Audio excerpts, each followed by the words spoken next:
Supreme Court Justice Amy Coney Barrett has a new book coming out, a book that she first was commissioned to write when she signed a publishing deal with Sentinel 4 years ago in 2021, a deal that was $2 million, and it's called Listening to the Law: Reflections on the Court and Constitution. It's going to be released next Tuesday. And in the book, she writes that the Supreme Court's decision to overturn Roe v. Wade is an example of the court acknowledging that they might have gotten ahead of the American people with the 1972 ruling. Her exact words are, or rather what she wrote, the evidence does not show that the American people have traditionally considered the right to obtain an abortion so fundamental to liberty that it goes without saying in the Constitution.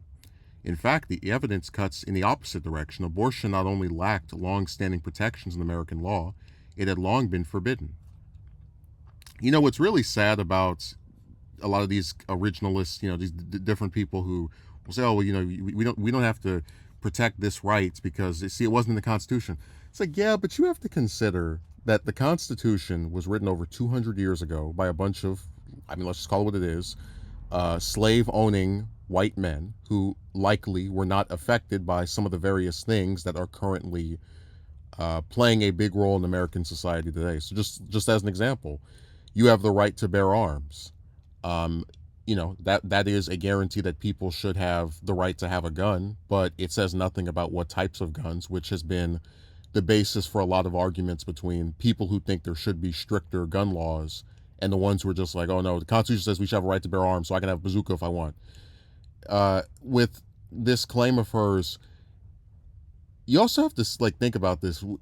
It's kind of accepted that in the United States, a lot of things that were not considered, people have kind of had these ever evolving rights. Once you hit a certain age, you can get guaranteed health care.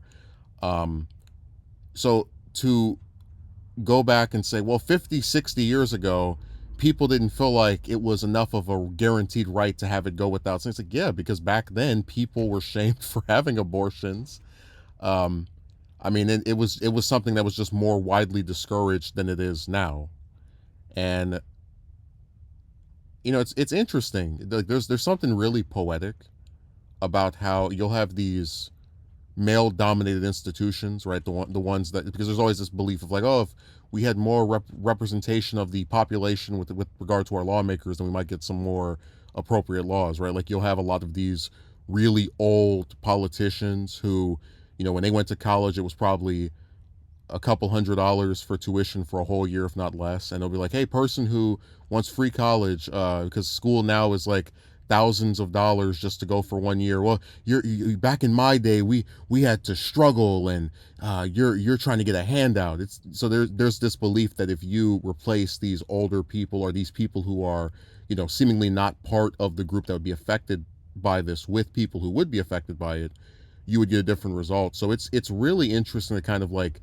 see Trump nominate a woman to the court, uh, one who has enjoyed the right of being able to get an abortion in any U.S. state, with no restrictions, or very little to no restrictions, and just being like, yeah, this is not in this wasn't in the Constitution, so we can just tap this law that's been around for almost 50 years, and that's what I find so disgusting about it, that you can take something that became such a part of American society, because you had all these conservative judges, right, over the course of the last 49 years of Roe v. Wade being a thing, and in a literal half century of that being on the books, being something that was just there, they found a way to get rid of it,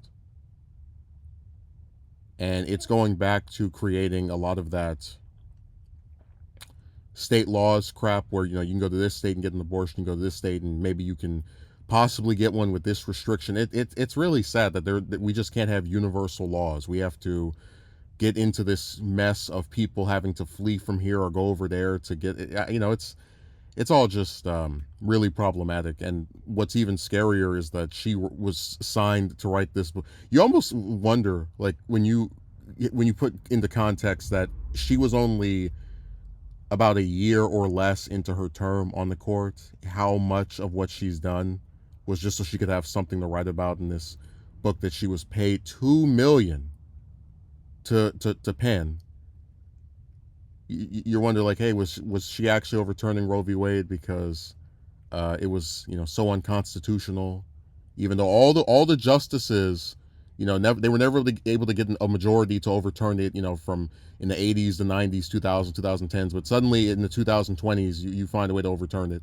But you wonder how much of that was, this is truly something that needs to go, or, oh man, if I'm one of the justices that overturns this big law, I'm gonna go down in history and I'll be able to put this in my book. Because what else has she really been a part of, over the course of her first 4 or 5 years on the court? Like, what has she really done that anyone would say stood out and was like a big thing? This is it. This is the only part that matters.